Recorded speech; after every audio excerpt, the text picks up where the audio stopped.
We are here, and it is right now. It is the UFC 310 Fight IQ RotoWire prediction show with my two compadres, as always. It is Drake, Never a Burden, and Joe Sun Tzu. We are here to break down all 14 fights. Big card for the pay-per-view, headlined by Alexandre Pantoja, flyweight champion, versus newcomer Rizin phenom Asakura, Kai Asakura. And I will kick it over to the guys in a second here, just to see how they feel about this card. I'll just run down a little bit. Undefeated options in the co-main event. We got Shavkat Rakhmonov, of course, versus Ian Garry. Me and Drake were talking about a little contention with a friend of the show on that one, but we'll get to that when we get to it. Guys, how do you feel about this card? Like I said, big slate here, 14 fights. So a lot of meat on the bone here. What's your general outlook?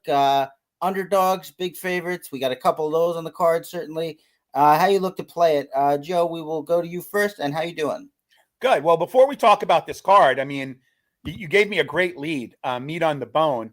Not to make light of any illness, but like I had someone tell me that without my hat on, someone on this panel, as a matter of fact, told me that without my hat on, I look like a cancer survivor.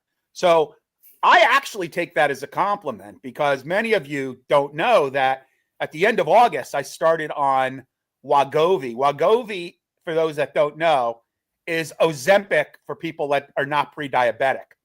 So I've been doing that, and I'm down 30 pounds. And people tell me that, thank you, I got a long way to go. But people tell me in the face is where you first see it. So like being told that I look like a cancer survivor, I actually take as a compliment. Now, back to this card. I think this is like a surprisingly good card. Like, you know, there's some really interesting fights on this card. You got the Gagne-Volkov rematch. Is Volkov going to put on a singlet, since there's no way he can win this fight striking? You know, you've got Sterling Evelev, plus 200, some really nice value on Sterling. You got the walking corpse known as Brian Battle, who's going to be fighting Rude Boy Randy Brown. Love Randy Brown, buried the lead. So I think this is a surprisingly good card. We've got 14 fights, right? I haven't seen what, other than Brian Battle looking dead, I haven't seen weigh-ins, so I assume all fights are going to go. So yeah, I like this card. Yeah, well, in no universe is Randy Brown the lead. I don't care how much you like him, but I do appreciate your breakdown of the card. Like you said, there is definitely a lot to sink our teeth into, and I agree. Good fights up and down the card. I'm excited for Duho Choi coming back against Nate Landwehr. That's certainly going to be fireworks. It might not last long, but should certainly be a good fight, and we have a couple of those on the card, but we will turn it over to Drake now. Drake, how you see this card? Anything you're looking at in terms of general strategy?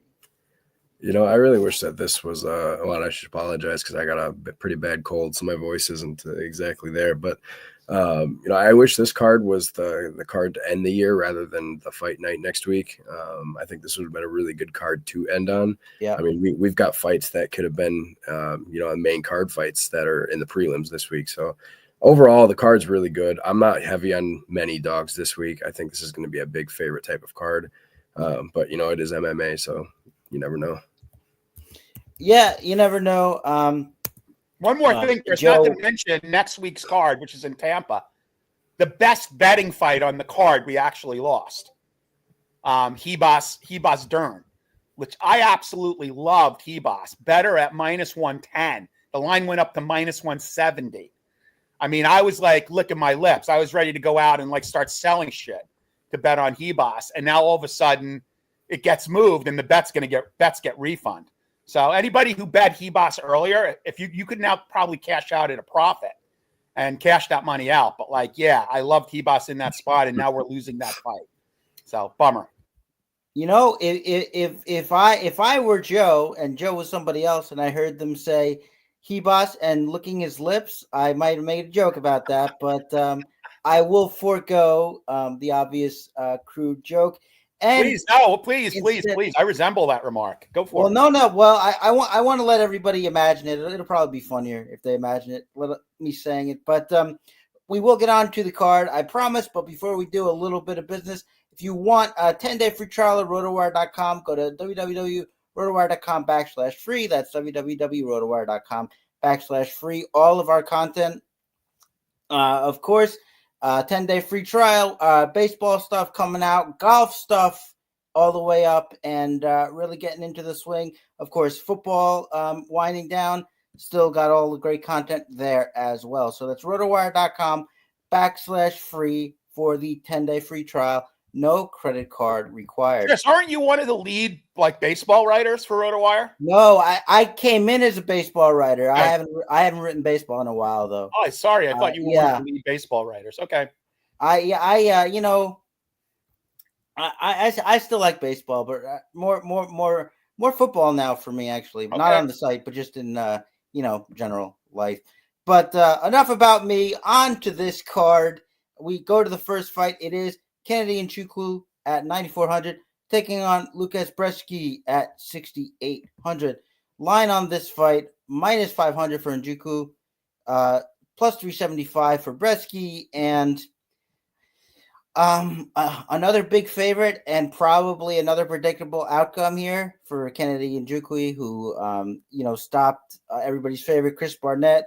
Who, I mean, that fight may have been a little more competitive. We had an injury that may have been self-inflicted for Barnett at the beginning there, but nevertheless, I think this is a much easier fight for Nzechukwu.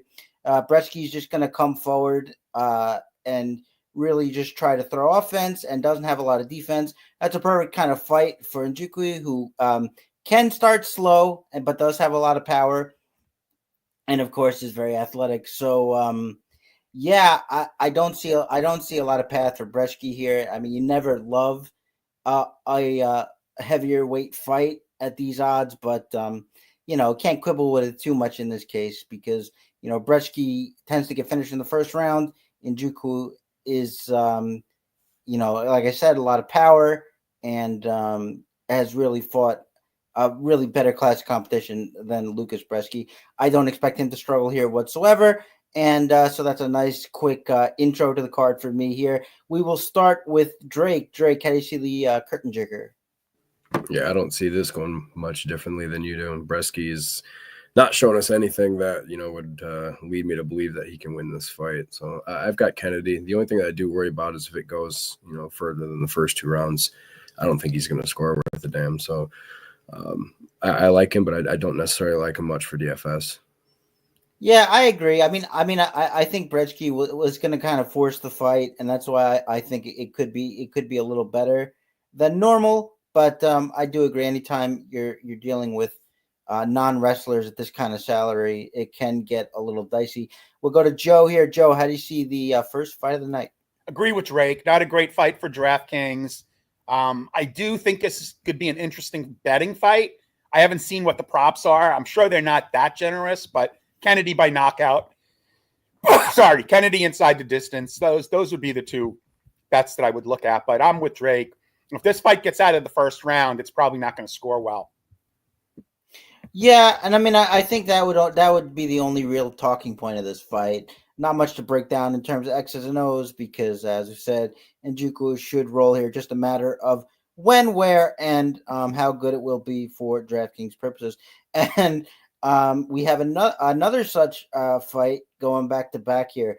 It is Chase Hooper at 9,700, maybe the two highest back-to-back salaries we've ever had, taking on Clay Guida at 6,500. Line on this one is -1,200 for Chase Hooper, +750 for Clay Guida. And, Chase Hooper has put up a lot of big scores lately. I think 3 of his last 4, at least 120. So, that certainly covers the salary. Clay Guida has a tendency to get subbed by grapplers in the first round. Charles Oliveira, Jim Miller.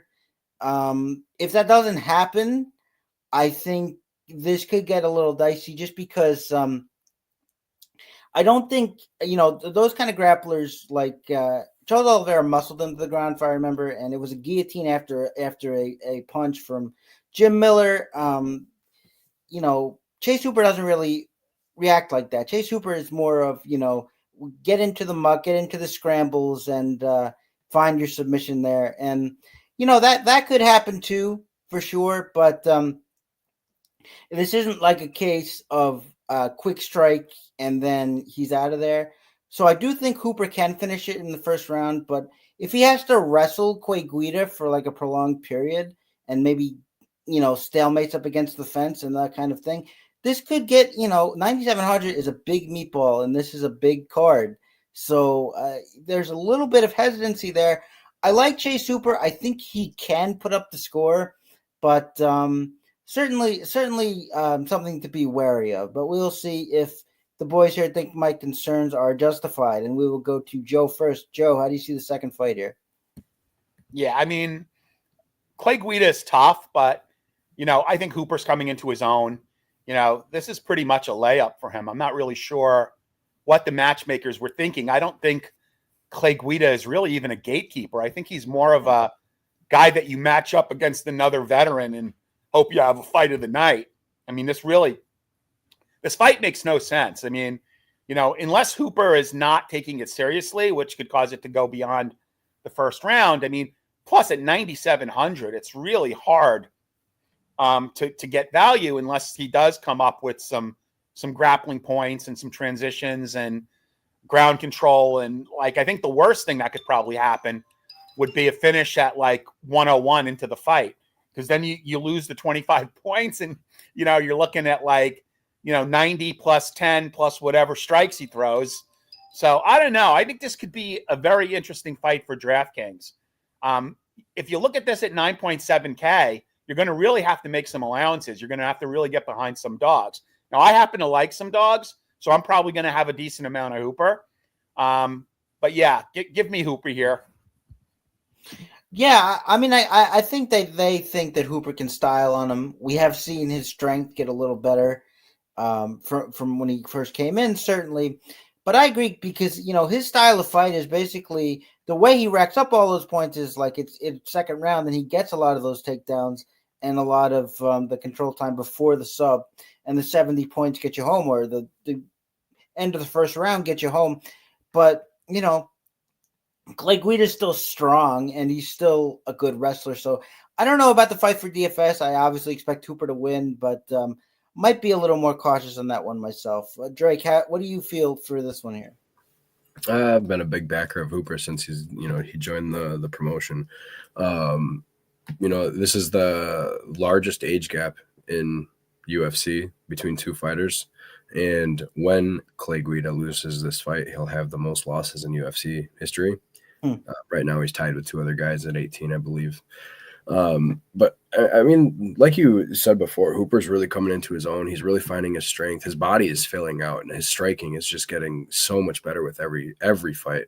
It's really starting to complement his grappling, which is really what he was known for coming into the promotion. So I really like Hooper in this one. I do think that he gets it done in the first round. Yeah, no, that's true. I knocked down an opponent in his last fight who was expected by everyone to have the significant edge on the feet. So definitely some things to consider there. But again, the two big prices to kick off the card, going to have to make some allowances if we want to roll with them. But we will move on to a much more manageable fight, and I think probably one to target. It is Max Payne Griffin at 8,300, taking on Michael Chiesa at 7,900. Line on this fight, Michael Chiesa at minus 130, Max Griffin coming back at plus 110. Unless Michael Chiesa has a big size advantage over somebody, I don't ever see him making him a favorite over anybody, really. I don't like him. I never have. That Jiu-Jitsu gym, they don't check leg kicks. They don't, really have any takedown defense because they like to scramble on the ground. And Max Griffin is very agile. He's got a good jab. He throws a lot of leg kicks. He was throwing a lot of leg kicks in that Neil Magny fight. They should pay a lot of dividends here. And he was keeping up with Magny in the grappling in that fight, too. He lost that fight. It's sort of a close split decision. Could have gone either way. Now, you might be thinking, well, he lost to Neil Magny. What's he going to do here? Chiesa, if nothing else, is a more aggressive striker. But I still like the agility of Max Griffin. I like his tools on the feet, and I think he has enough grappling to not get subbed and or dominated on the ground here. So I'm picking Max Griffin, and I think like 86, 88, 90, etc. is can be fine here, especially if he piles up the strikes with the leg kicks and then gets some of his own takedowns working. So I actually quite like Max Griffin in this spot at the lower salary. We will turn to the guys once again, and Drake, how do you see this fight? So I agree with you. I'm on Griffin. There's so if you look at Tapology, like 65% of people are on Chiesa, and I'm not entirely sure why. Because like you said, when fighters are like as big or bigger than him, he really tends to struggle. And if he can't get his takedowns, then he gets knocked out. I've never really been a big fan of Max Griffin, but in this fight, I mean the technical striking and that jab down the middle is going to really mess with Chiesa, and I don't see him having any chance here.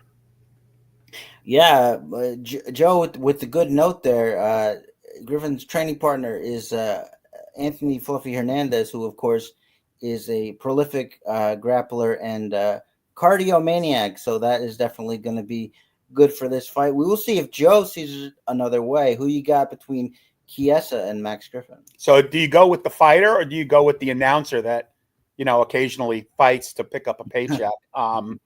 Agree with all the points you guys made. I will say that I haven't honestly thought too much about this fight. I guess, what were the salaries again? I'm sorry, Chris, I missed them. Well, I appreciate you saying that you missed them instead of that I didn't read them. I'll say that I missed 8,300 for Griffin and 79 for Chiesa there. So there's actually line value on Chiesa because Chiesa is the betting line favorite now. So I think Chiesa is going to be popular due to the line value. So that'll probably give him some ownership. So I would look at Griffin as a contrarian play at 8.3K. I don't think a lot of people are going to be on him. And I agree that I think if Chiesa doesn't do anything in the first round and a half, I think it's going to be all Max Griffin. So I'll go with the fighter versus the announcer. And I do think that 7.5 minutes is probably all Chiesa has at this stage in his career. And if he doesn't sink a choke in, which I think is his primary way to win, I see Griffin. Now, I don't know what he's going to score, but I do think he's going to be under-owned. I do think Chiesa is going to be over-owned due to the line value. So, yeah, I'll take Griffin, and he could be a sneaky contrarian play.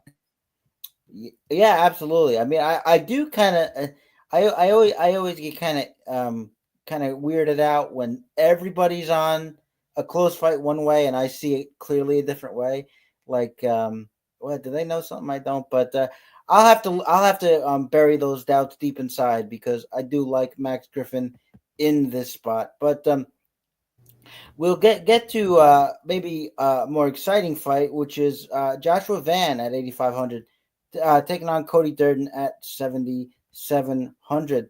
Line on this fight, it is sorry, I was looking check for line movements. It is minus 175 for Van, plus 150 for Cody Durden. This is an interesting fight. Certainly, we would say a clash of styles. Joshua Van likes to get in the pocket and create exchanges and bet that he's going to win in those exchanges. Really good boxer, not a lot of defense. Got him in trouble against Chairez in the last fight. He pulled through it. And Cody Durden swings really hard when he is not going for takedowns. So this is going to be an interesting fight. I tend to think this is kind of a binary where, like, with those hard swings comes a lot of big misses, and I think it's going to be a lot of opportunity for Joshua Van to sort of pick him apart and maybe get a knockout here. I think that Cody Durden needs to use that wrestling. I think if he does it, it's going to be a bad night for him. Like, yes, Joshua Van gets hit a lot, but Durden striking is not good. It's powerful and it's aggressive, but it's not good. And I think Van's going to exploit those holes if he leaves them there. So I see it as a binary, and I'm going to pick for Van. And I actually see this one ending in a Van stop. But if Durden gets the takedowns, it could certainly go another way. How about you, Joe? How do you see this fight? I think Durden does get the takedowns. I'm on Durden here. Again, underdog. I think there's some DraftKings value on him. It's a pretty tightly lined fight, but I'm going to take Durden here. Yeah, What about you, Drake? How you see the takedowns, or you see Joshua Van slugging it out? You know, it really sucks because I really like both of these guys, and I love how Josh Van fights. The way that I wrote it up, it basically said if Van defends the takedowns, then this is his fight to lose. That being said, I want to take the chance on Durden because, you know, especially as far as DFS goes, he scores generally really well with takedowns. And it's just one of those things where if he gets it, then he's probably going to score 90 as a dog. So I am going Durden as well. Yeah. It's one of those spots where either guy can do well if the fight stays where they want it. So definitely both sides is a good way to go about it. I think Van is just going to be a little too slick here. Maybe he isn't going to need that defense because he maybe gets it done early, but we will see how it plays out. But this fight coming up was so good that it just had to be booked again. I mean, I remember when it was canceled, there was almost riots. People were saying, we want this fight. We want Anders. We want Weidman. The UFC said, okay, we'll bring it back. So it is back. It is Eric Anders at 8,200 taking on Chris Weidman at 8,000. Line on this fight, Weidman minus 112, Anders minus 108. Aside from my little joke there, we don't have to talk about this one too much because we already broke it down on the last pay-per-view card. Of course, it was canceled. Anders got sick. What I had said at the time was Chris Weidman is no stranger to, not uncomfortable with, I should say, kickboxing for 15 minutes if that's what his opponent wants to do. Anders certainly will do that. Anders has been going for more takedowns of late. I still think Weidman has the edge on the ground, but we don't see Weidman wrestle that much here. We didn't really see him wrestle that much against Bruno Silva. We saw my poke against Bruno Silva, but we didn't see him wrestle too much against Bruno Silva. Maybe that is his plan here. But I have to go Anders here, especially in aging Chris Weidman. Anders hits pretty hard, and I have to think that's going to get it done, especially if they stand in the center. But I think we're going to start with Drake again here. How do you see this fight that we already saw? I feel the same exact way I did before. You can argue with me all you want about Weidman's wrestling, but at his age, if this was 10, 15 years ago, sure, Weidman's ground game was definitely better, but it's not anymore. There's a reason that when he was making his comeback after he broke his leg, he lost to a guy named Owen Livesey. And all he does is grapple. He couldn't beat a guy that basically is a 50-50 fighter when it comes to grappling. Both of these guys are BJJ, black belts. The difference is that Weidman was, an NCAA wrestler, way, way back in the day. So, yeah, if Weidman was younger, I would absolutely agree with you. But I don't think that he is better on the ground anymore. Anders will have this fight no matter where it goes. Okay. Drake, I think, is responding also to a comment that was left on the last video, questioning his proclamation that Anders will be better on the ground. But time will tell. Joe, what about you? How do you see this spellbinding fight? I'm on Anders as well. I mean, I don't really, again, care a lot about this fight, though. I will go with the younger guy, and I think he could knock Weidman out if he wants. But, press him up against the cage, beat on him for a while. Maybe it's an ugly decision, but I do think Anders is the more athletic fighter at this time. And I think Anders gets the win here. Yeah. And that's what we have to know too. I mean, with every few months that passes, I mean, it's just worse and worse for Weidman. And I didn't really like him before. So I think Anders has to be the play, no matter how you see him getting it done. But moving on, it's going to be Brian Battle at 8,700 taking on Randy Rude Boy Brown at 7,500. Line on this fight, it is Battle minus 175. It is Brown plus 150. Should note, Brian Battle, 4-pound miss on the scales today. Didn't look very good at the weigh-ins. And generally, if a guy misses 4 pounds and he's showing up and smiling, that means that he did it for an advantage. If he has a rough go of it, it means there was something wrong. Clearly, there was something wrong here. Ordinarily, I take Battle. I'm still on Battle. I haven't switched my pick. because I think the aggression and the boxing and the power of Battle is going to be enough. And what's to note here is that there's comparable height and reach here. I think it's Randy Brown 1 inch either on both counts. So Randy Brown sometimes enjoys that big height and reach. This division, he's not going to have that here, and I think that Battle is still going to be too much for him. Drake and I were talking before the fight. Well, I'll let him say it, but suffice to say that we've seen it with other fighters. When they rehydrate, they tend to look fine, even if they were having rough cuts. And so I'm still on Battle here. I think we're starting with Joe this time. Joe, how do you see this fight? I liked Brown when he was plus 180 before the weigh-ins. I think he's fought a better level of competition. Also, Brown is a special place in my heart. He was one of the first fighters that I actually broke down tape on back in the early days of DraftKings when, the best contest was for a $10,000 top prize. And, MMA was the redheaded stepchild of DFS. And I remember breaking down tape of Randy Brown, looking at his fights in New York. He's a local guy to the tri-state area. And I think I've seen nothing but improvement from him throughout his career. He's been with the UFC. This has got to be his 9th or 10th year in the UFC. I just think he's got a superior back class edge. The weigh-ins unfortunately knocked the line down a bit from now. I think it went all the way down to plus 150, and now there might have been some buyback, so it's like plus 160. But I'm going to stay with Randy Brown. I liked him at plus 180. I still like him at plus 160. I think he's going to be popular on DraftKings at his price, at his salary. I think there's some line value there. That's my only concern, is that I think he's going to be very popular. But I do like him, and I see him getting the win here.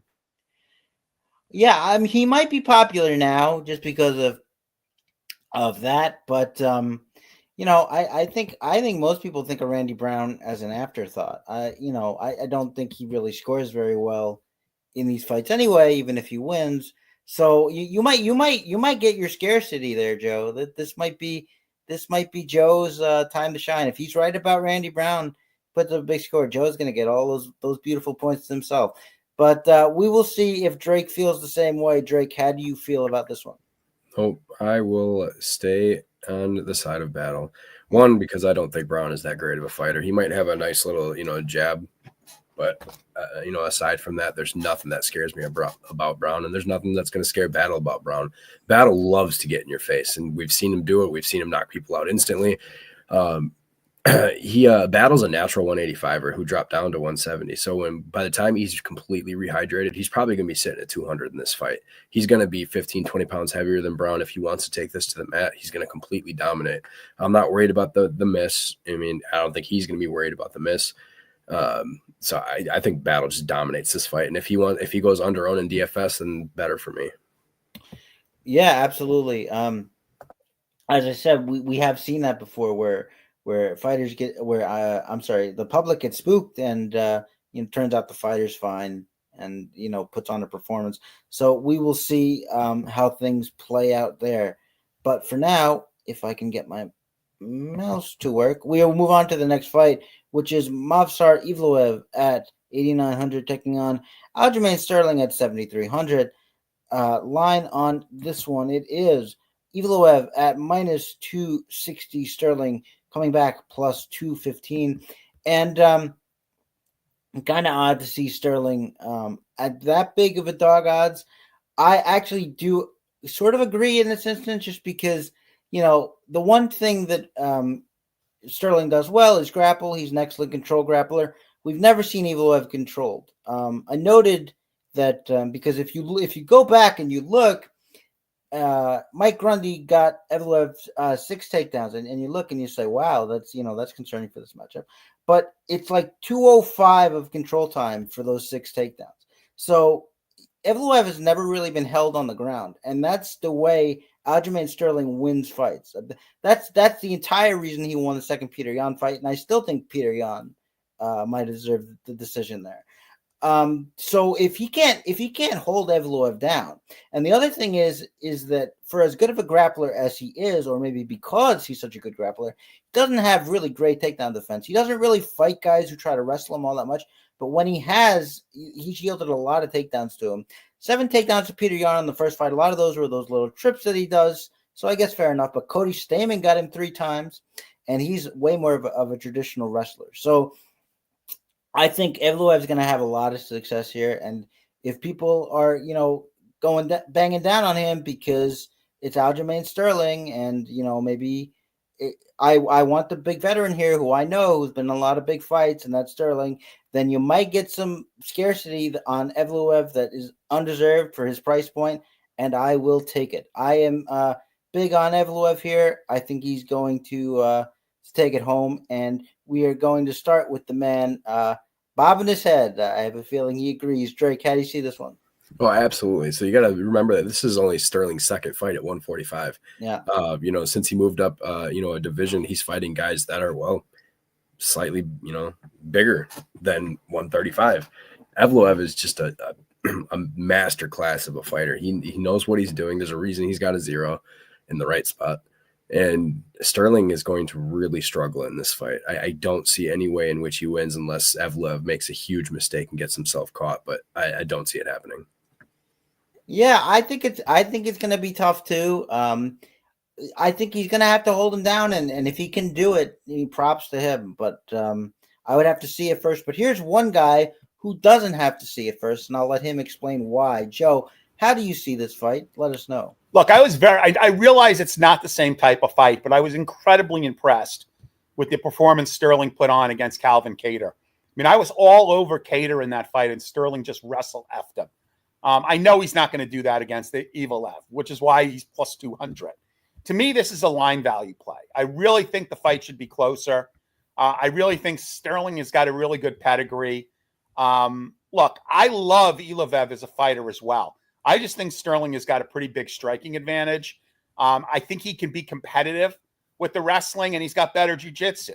Obviously, if Diego Lopez couldn't submit him, I don't think Sterling will. So I see Sterling winning this on a decision. I don't even know if I like it from a salary perspective. I think I like actually Randy Brown more from a DraftKings perspective, but like at plus 200, I think it's now down to plus 190 or plus 195. I'm going to take a flyer on Sterling. I want to interject on that real quick, Joe, because I think you're crazy for saying Sterling's a better striker. Evloev was able to keep up with Arnold Allen, who's arguably one of the best strikers in the division, and he outstruck Dan Ige in their fight. So I completely disagree with that. I think Aljamain Sterling's mother is probably the only one who's called him a good striker to make him maybe feel better. I don't know that anyone's ever called Aljamain Sterling the better striker in a matchup, but that's cool.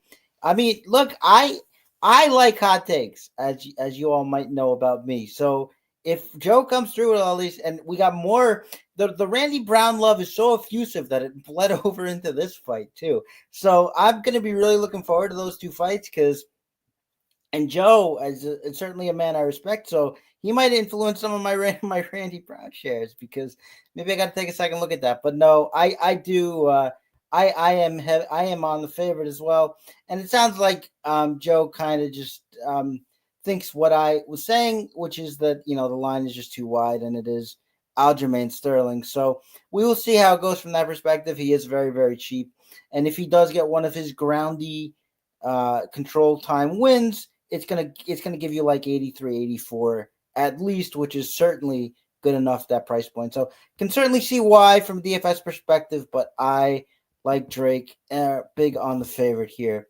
And we will go to another fight that I am on the favorite on. It is Demba Garimbo at 8,600 taking on Vicente Luque at 7,600. Line on this fight, Garimbo minus 160, Luque plus 140.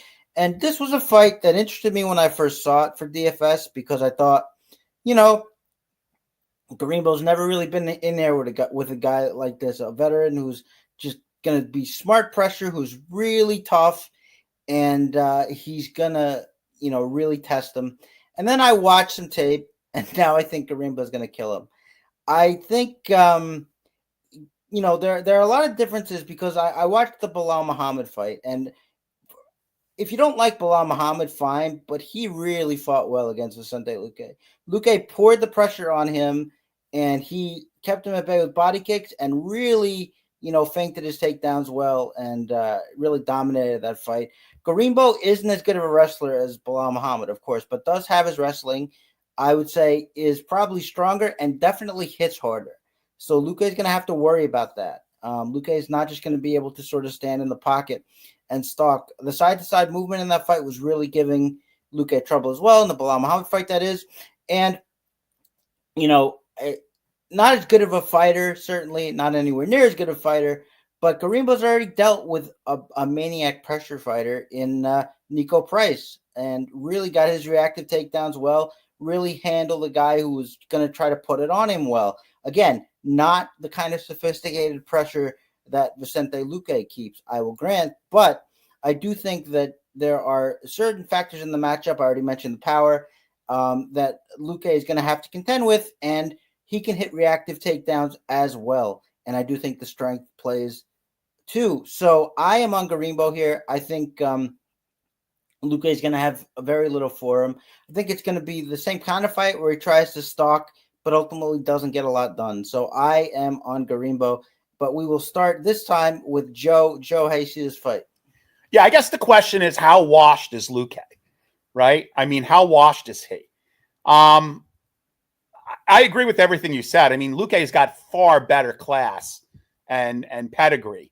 But I do think that this is Garimbo's fight to lose. I think he'll use his wrestling. I don't know if it's going to be pretty, but, if he could get some ground and pound going on Luque, the only thing he's got to watch out for is Luque's got a tricky choke game. So I think that, if Luque uses his jiu-jitsu, he can make this really competitive. I see this as a very close fight, and that's reflected in the line. I think the line is really tight on this. But I'm going to go with Garimbo. Would it surprise me if Luque won this fight? No.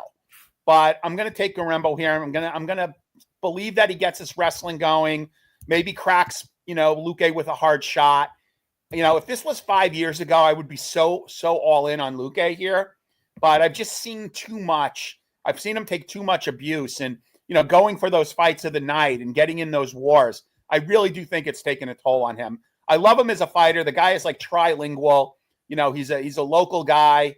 I hate to see him lose, but I think this is Garimbo's fight. I'm going to say it's Garimbo's fight to lose. But I'll take Garimbo for the win. Yeah, and I do think we can have a situation of scarcity here too, because if like Drake, you find yourself looking for dogs, then Luque is going to probably be a popular one. He's a guy that everybody knows, everybody's seen go to war, and everybody's seen put up big scores. So I expect Luque to be at least semi-popular and maybe take some of the heat off Garimbo for some of us who like him. But let's see what Drake has to say about it. How do you feel about this fight? I'd love to echo everything that Joe said because it's really how I felt about it. I really wanted to go with Luque, and I've gone against Garimbo in just about every fight he's had, and he just continues to laugh in my face. So this time I am going with Garimbo, but I do think that this is probably. I mean, not only is this going to be the most difficult fight that Garimbo's had, he hasn't faced a guy like this. It really wasn't long ago that Luque was still, ranked in the top, one of the top in the division. He had 3 losses to Neil Muhammad and Buckley, and we've seen Buckley climb so far. The thing that I worry most about Garimbo in this one is he hasn't, the positions that he puts himself in, and he's so long and lengthy that Luque could easily find that DR's choke, and that's really the biggest reason why I'd want to play any part of Luque in this fight. Yeah. I mean, the guy definitely has skills.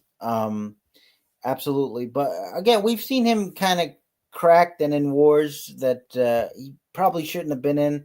And I mean, honestly, I'm not putting too much stock in that Chiesa choke because everybody chokes Chiesa. I mean, that's kind of just what happens. You don't even mean to do it. You just kind of slip into it. But I definitely understand a Luque play. Garimbo has to prove himself, and Luque is a very tough proving ground, but I still think Garimbo is the man here, but that's definitely one to watch. We will move on. However, it is next coming up. It is Dominic Reyes at 9,100 taking on Anthony Lionheart Smith at 7,100. Line on this fight is minus 370 for Reyes, plus 295 for Anthony Smith. And if you heard me chuckle when I said his nickname, it's because I always see that clip of TJ Dillashaw mocking him for the nickname Lionheart because he quits in every fight and kind of gets in that turtle position and just sort of sits against the cage, which is funny, which is kind of true. I mean, he did it again against his most recent opponent, I believe, whose name fails me. Delite. Delite somehow didn't finish him, but he did end up in that exact position, which is funny. But when we break down this fight, I kind of tend to think this won't be great for DFS. I can kind of see it being two kickboxers standing at range, just trying to get their timing. Dominic Reyes, of course, coming off a really nice knockout win in his last fight, but Anthony Smith is not a fighter who's going to come after you like that opponent was, and I really think this is just going to be sort of a slower fight. Anthony Smith could try his takedown game. He knows that he's in there against another rangy fighter, and I think that's going to also change the dynamics here a little bit. I just see more of a slow kickboxing match here. Always kind of difficult to predict that. Light heavyweight, there's so many finishes in these weight classes, but I do see this one generally going a little bit slower. But we're going to start with Drake here. Drake, how do you see this one? I hate this fight. Yeah. One, I hate watching Anthony Smith continue to fight when he should sit in that damn chair and just continue to announce.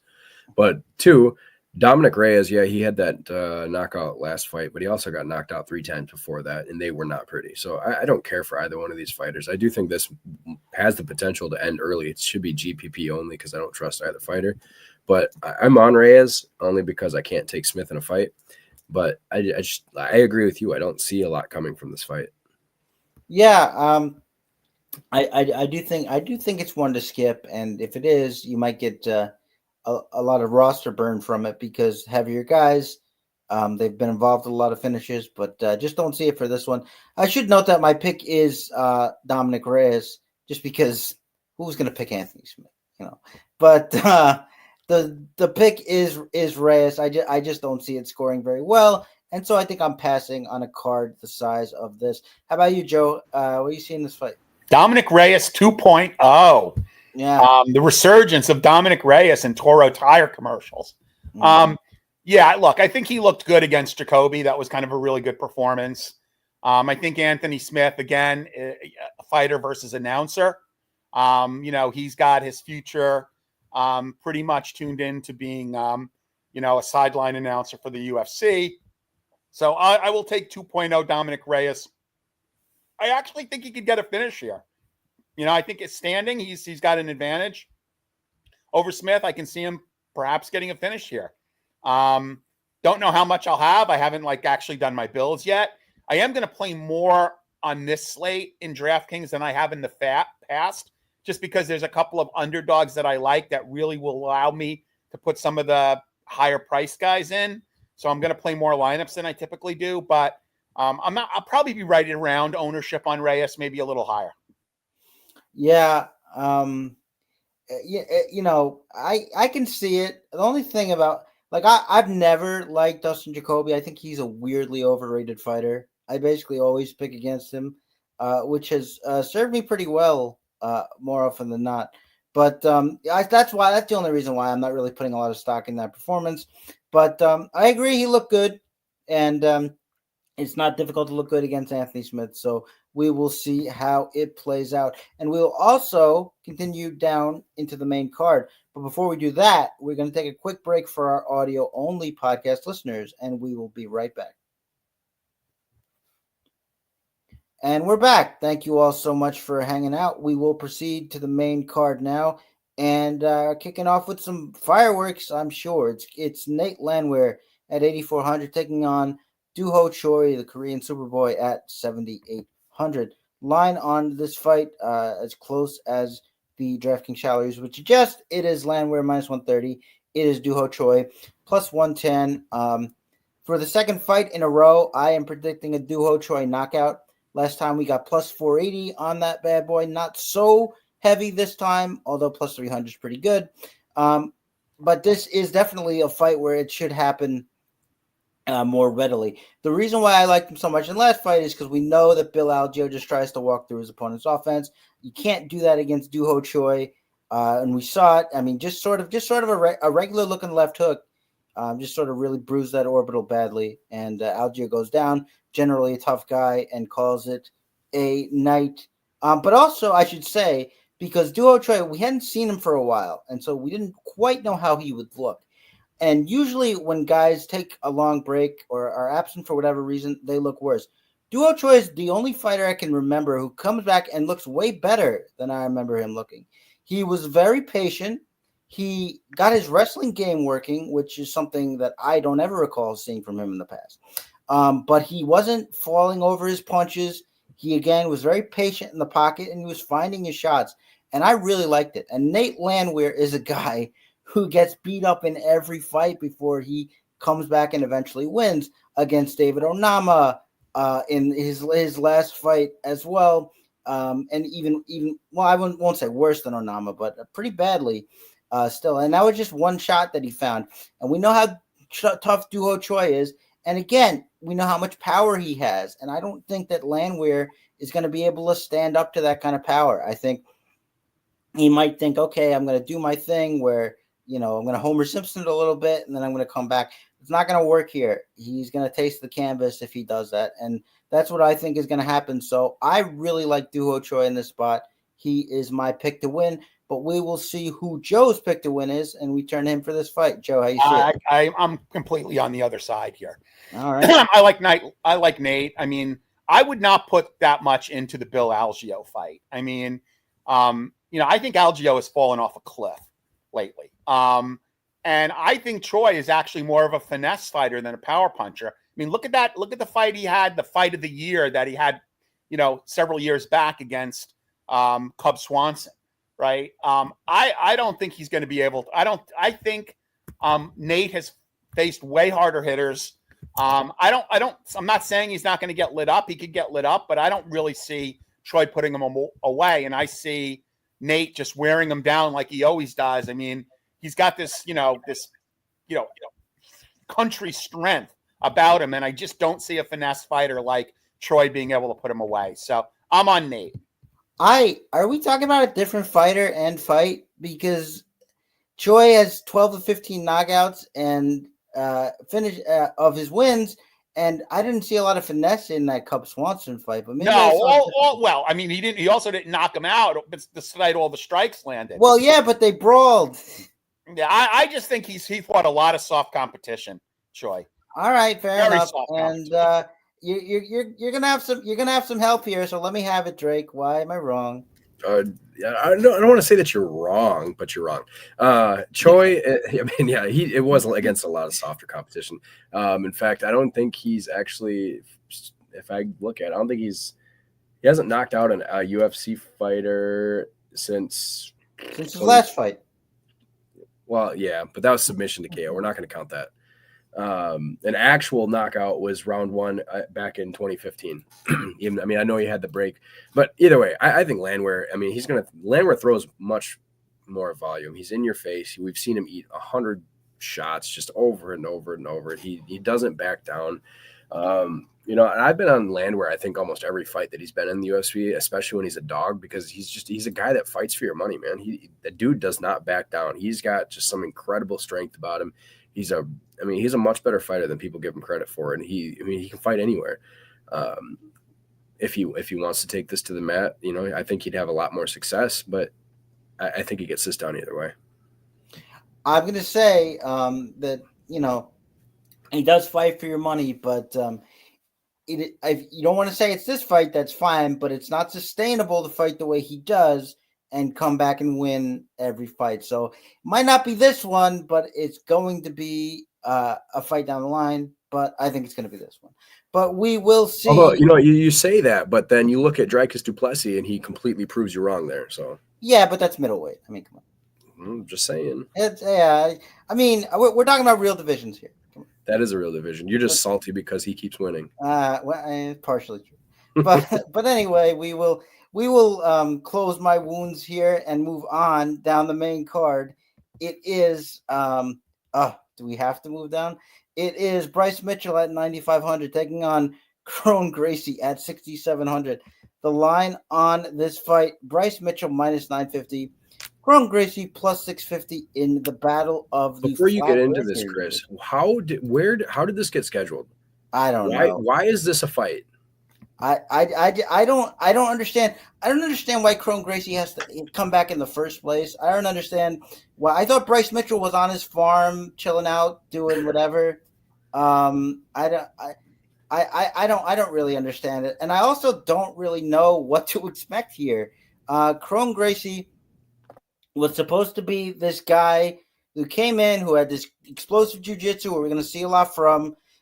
He had 2 fights in 2019. After that, he takes the long break, fights Jourdain in some bizarre guard-pulling fiasco that he later comes out and says, I had pressure from the BJJ community and from my family to play jiu-jitsu more, because we all know how successful the Gracies have been in present-day MMA. You should really listen to everything that they have to say. But it was just such a bizarre fight that I don't really know how to call this one. I mean, in terms of what's going to happen, I think Bryce Mitchell's going to win. But just in terms of the dynamics or how it looks, like I tend to think we're going to get the more brawly style here, just because Bryce Mitchell is really good on the ground too. It would be fun to see them on the ground, but a lot of these the Gracies now, and not just the guys in Bellator too, when they finally get to the ground, they don't even do that much. It's almost like they don't have an MMA style of grappling, where it's just sort of mat jiu-jitsu again, and it doesn't really do a lot. Like Charles Jourdain is good on the ground. I believe he is a black belt or a brown belt, but all he really did was sort of keep his elbows tight in top position, and Gracie couldn't really do anything from the bottom. So I don't really know how this fight is going to look if it goes to the ground. I don't know if anybody's going to be cautious, or if they both think they're so good they're going to open up. That might be interesting. But I do think that we're going to get some more strikes here. I think if you are able to play prize picks, I think the over on the strike total for Bryce Mitchell's good. I believe from memory it's 47. Thereabouts, 47.5.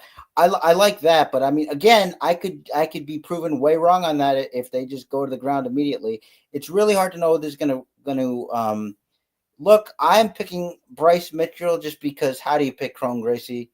I don't see how you do it.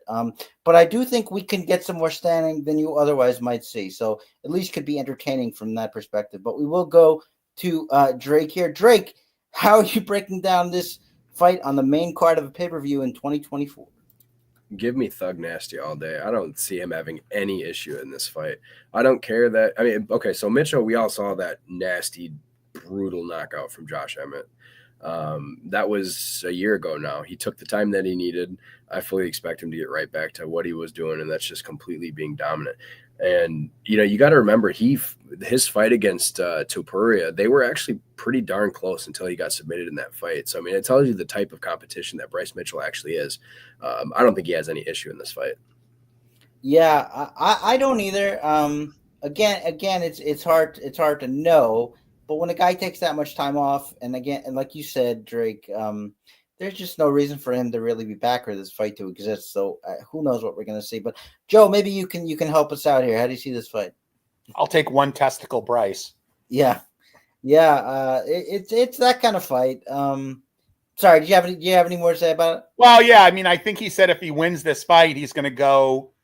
He's going to go to where the earth drops off. You're right. In the Arctic with the wall of ice. All those. Nobody said he was smart. Yeah, that's true too. Well, I have to say somebody should let him know there's a pastor from Colorado, I think, who's trying to fund flat earthers to go down to Antarctica to see, because the sun stays in the sky for 24 hours and it doesn't set. So it's to prove him the earth is round. So maybe somebody could book him a ticket if he wants to go. Maybe As long as he stays away from nail guns, he could go. Yeah, right.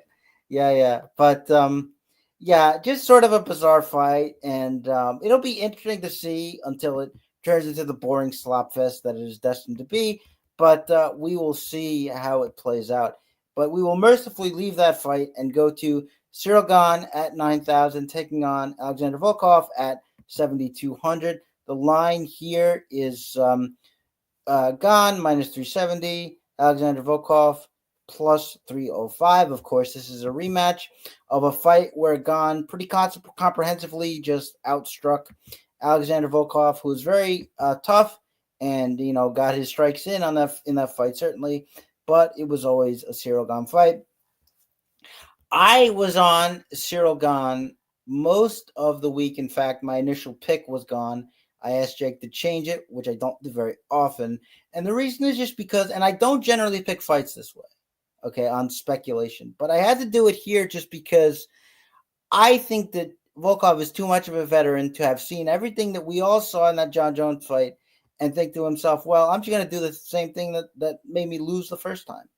I just don't see that happening. We know that Volkov can grapple if he wants to. He submitted Tai Tuivasa with an Ezekiel choke, my personal favorite. He took down Curtis Blades late in their fight.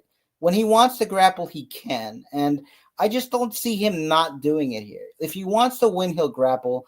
And he already knows that it doesn't go his way if he doesn't. So I don't see why any fighter would ever make Cyril Gane comfortable in the cage again until he learns how to wrestle.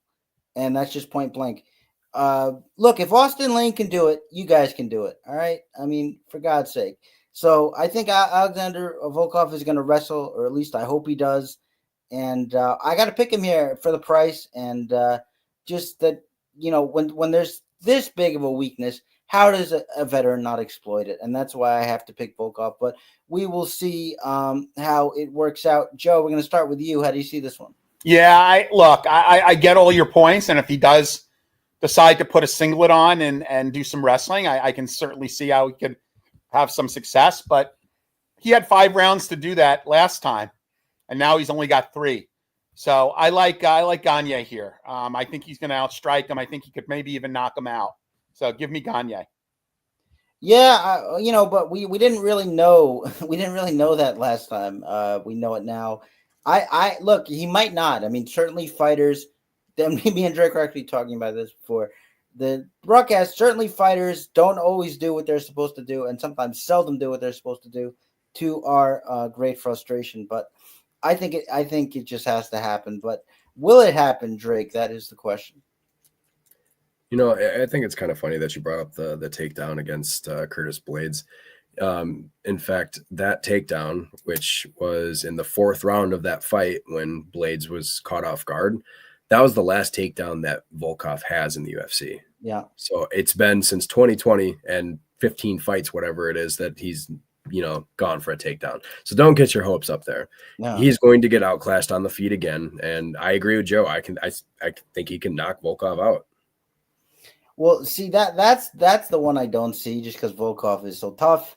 Of course, it can happen. We have seen Gane to fight some slower paced fights against guys who don't come directly at him, or guys he can't have it his own way against. And certainly Volkov is at least a decent kickboxer. So I can definitely see the pick for Gane, of course. I mean, so can most people. He is the favorite, but kind of on a wing and a prayer here. But I don't think one that is outside the realm of possibility. But we will move on to the co-main event. It is Shavkat Rakhmonov at 9,200 versus Ian Garry at 7,000.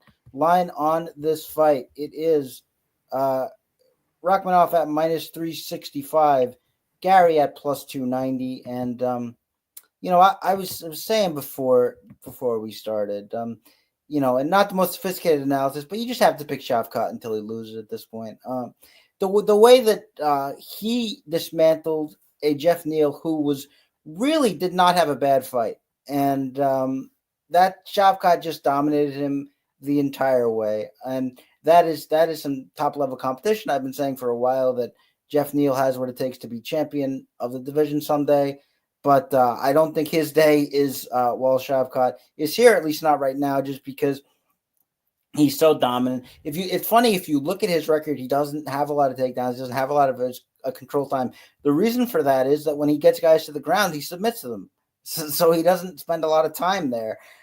He's just so crafty on the feet. And Ian Garry is he's been taking damage from guys like Song Kanan, who you can't take damage from and expect me to pick you in a fight like this, a guy who's got way more craft, a guy who's got, maybe not a ton more power, but just knows a lot of what to do with the tools that he has. And I just don't give Garry much of a chance here. My pick is Shavkat all the way, but we will start with Drake in this one. Drake, how do you see the co-main event? Yeah, no, I am all over Rakhmonov. I've been on him for, every fight that he's been on in the UFC. It's not going to change here. I don't know if Joey's commented on the thing yet, but Joey's on Garry. I, for the life of me, do not know why. It doesn't make any sense. Ian Garry struggled with Michael Page. He struggled with Neal. I know why he's on Garry. I know why he's on Garry, and I'll tell you after you're done with your breakdown. That's fine. It's just Garry has struggled with almost every fighter. He hasn't had a dominant fight in the UFC aside from Daniel Rodriguez, and that's not really saying much because Daniel Rodriguez is 38 years old. Yeah. So I don't see where or how Garry can win this fight. He might have the advantage in technical striking, and I'll give that to him. But Shavkat has the reach advantage. He's got the speed advantage. He's better at pressuring. He's better on the mat. He's got more power. So I don't see how anybody can be on Ian Garry in this fight. Yeah, Joe, speak now, or if I ever heard you hold your peace. He's just got what did we put here? Some popcorn and some 4-leaf clovers. Maybe he thinks he needs the luck. I'm not so sure, or maybe it's because Ian Garry's Welsh, right? Is that Shamrocks or is that just Irish? But in any event, I think Shavkat is the pick, but we will see how Joe sees it. Joe, how you see the co-main event here? Yeah, so Joey, I had a conversation with him about this earlier. He's got a perpetual hall pass for Ian Garry's wife, who is quite a smoke show. If you don't believe me, Google Ian Garry's wife images. She is super hot. So I think that this is purely motivated by his attractiveness to Ian Garry's wife, not Ian Garry as a fighter, because nobody, absent having their arm covered with track marks, would actually pick Ian Garry to win. It makes absolutely no sense. I mean, he barely got through fights with far less competition. And Shavkat, he is a future champion. He will beat Chimaev. That's how good he is.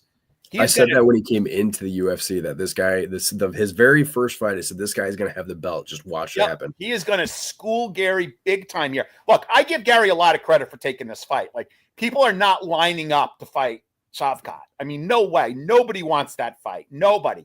Ian Garry turned down Buckley. What a big mistake that is. He could have actually had a fight against Joaquin Buckley, which maybe he would actually have won. I don't know. I still think Buckley would have won. So now Buckley gets thrown a main event as a consolation prize, and Garry gets to fight Rakhmonov. I think this is the UFC saying, you know what? You didn't want to fight Buckley? We gave you Buckley. We groomed you your entire UFC career, giving you inferior opponents that you barely beat. And now we're asking you to step up and fight Joaquin Buckley. You said no. You want a payday this year? You're fighting Shavkat. So I think the UFC is saying, ha, this is your consolation prize. You get to fight Shavkat. All the way, Shavkat.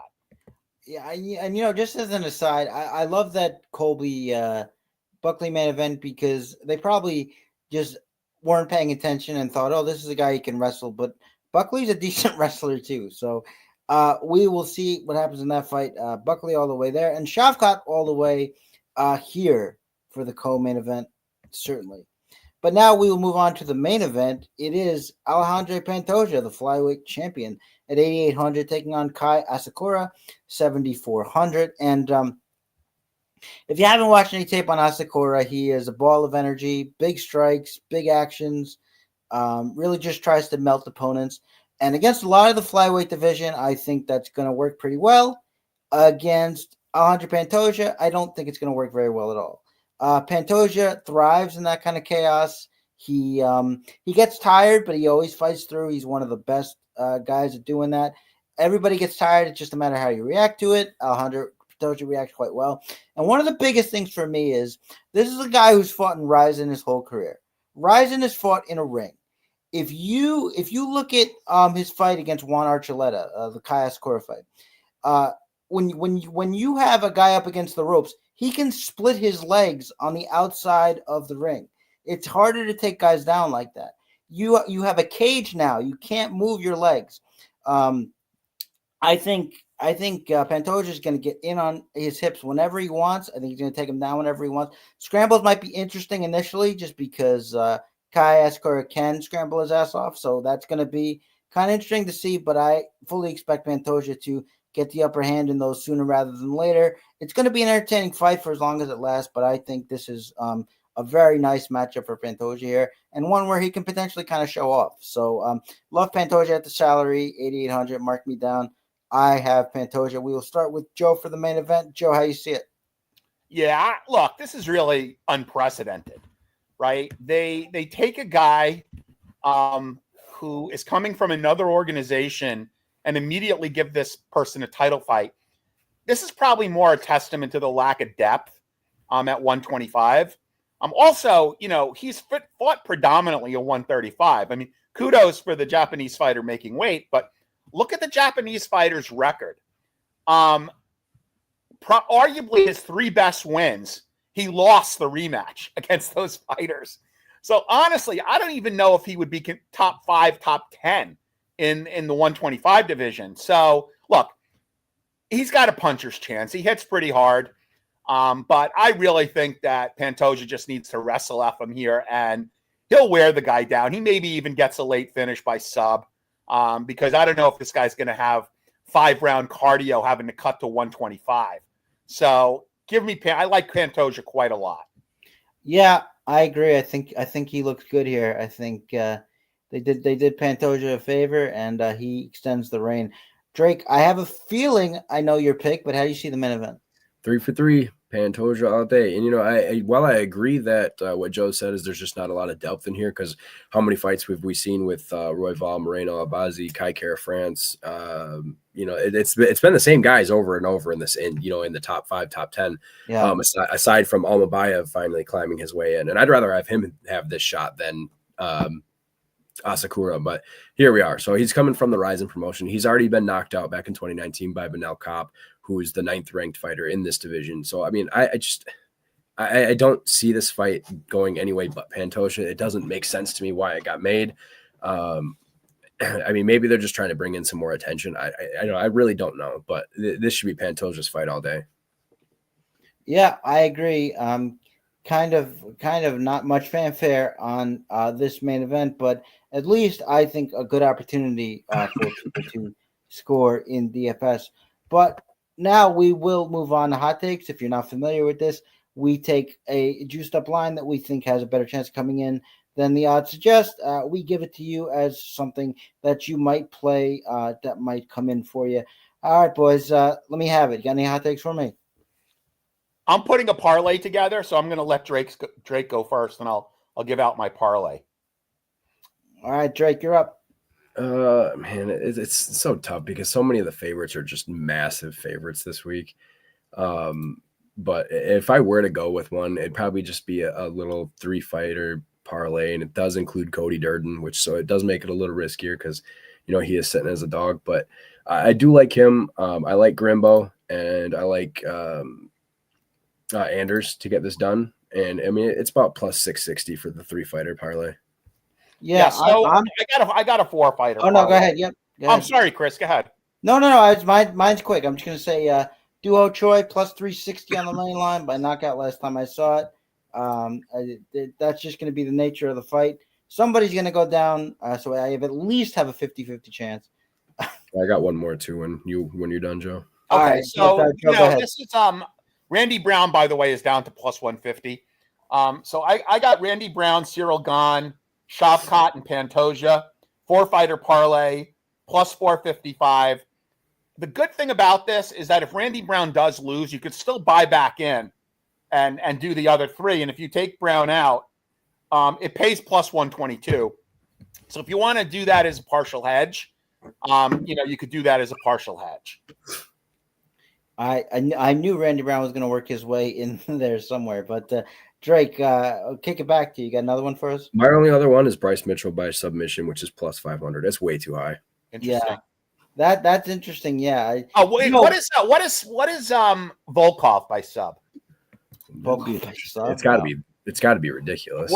2,000, 28, 800. I don't think it'll be that big. Yeah, plus 2,500. Is it? Wow. I don't mind that. Look, I like Gane to win the fight, but I think if Volkov does put on his singlet, and he maybe pulls off some kind of Ezekiel or standing choke. I mean, again, there's a reason why it's 25-1. Yeah. But hey, I got some. By the way, I don't know if it's still out there, but DraftKings actually had a promotion earlier in the week where they were giving a deposit bonus and free $50 bets up to $250. So if you deposited, what did it take? It took 1,000, and they would give you a 25% deposit bonus. So I got like 5 free $50 bets. I may throw one of those $50 bets on the Volkov by sub, and if he gets it, I walk away with $1,250. The other thing is DraftKings also has a promotion where they are giving a boost up to $100 parlay boost. There are some restrictions on like what the max negative line can be, so you have to kind of watch out who you put in that. But it's still pretty decent. You'll get a nice little parlay boost up to $100.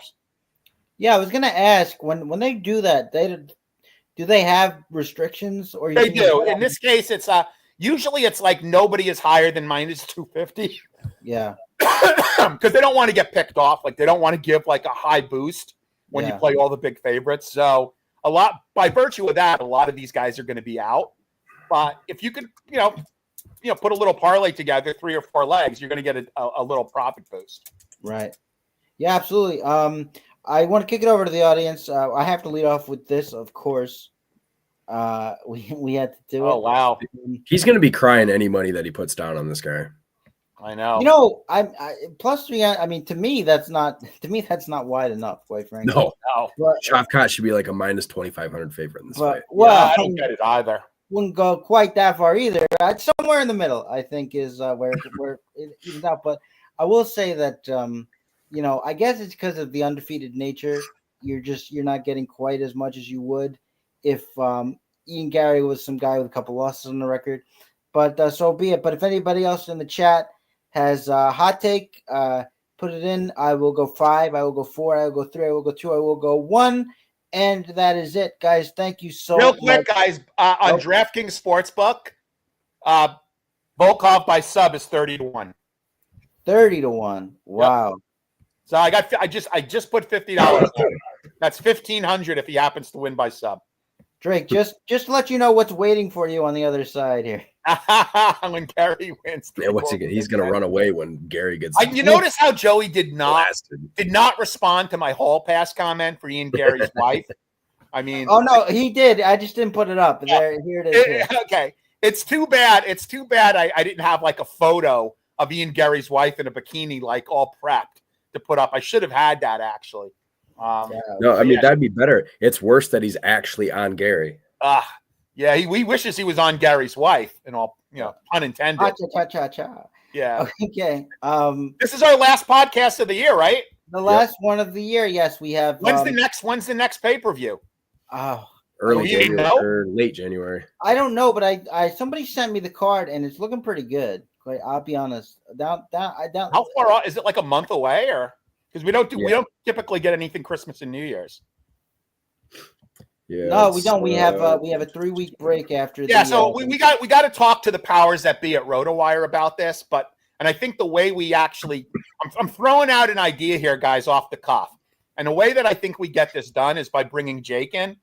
But what I'd like to do, maybe if we don't have a podcast for like at least another month, maybe we do some kind of end of the year thing where we bring in like guests. Like, we have Jake come on, we have like Joey come on, like some of the people who have like listened to us from the beginning, we have them come on and we come up with some type of, topic, and maybe we just put something together, like if we're not going to like see each other, if we're not going to put out content for RotoWire MMA until like, mid-January, then maybe it's something we could talk about doing.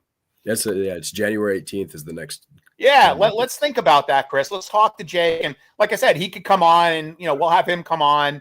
Maybe, look, it could be anything. We could like interview various people on what their betting strategies are, or how they like to play DraftKings. Maybe I could even convince, although he doesn't owe me anything, he's a hell of a guy. Maybe I can even convince one of the best MMA players, Shrek, out of Denver, who's actually a Millie Maker winner and a full-time DFS player. Maybe I can even like convince him to come on and just give a little color. Like, I think we make it educational. Like, we have some people who are DFS guys, some people who are bettors, and have them come on and just like give a little bit of color. Like, how'd you get started? Like, what is your biggest win? Just stuff like that. And we do like little spots, and it's something I wanted to do last year. And I actually had a lot of people surprisingly reach out to me, like Gamlu, who writes for Rizin, right? Who said, yeah, I'll do one.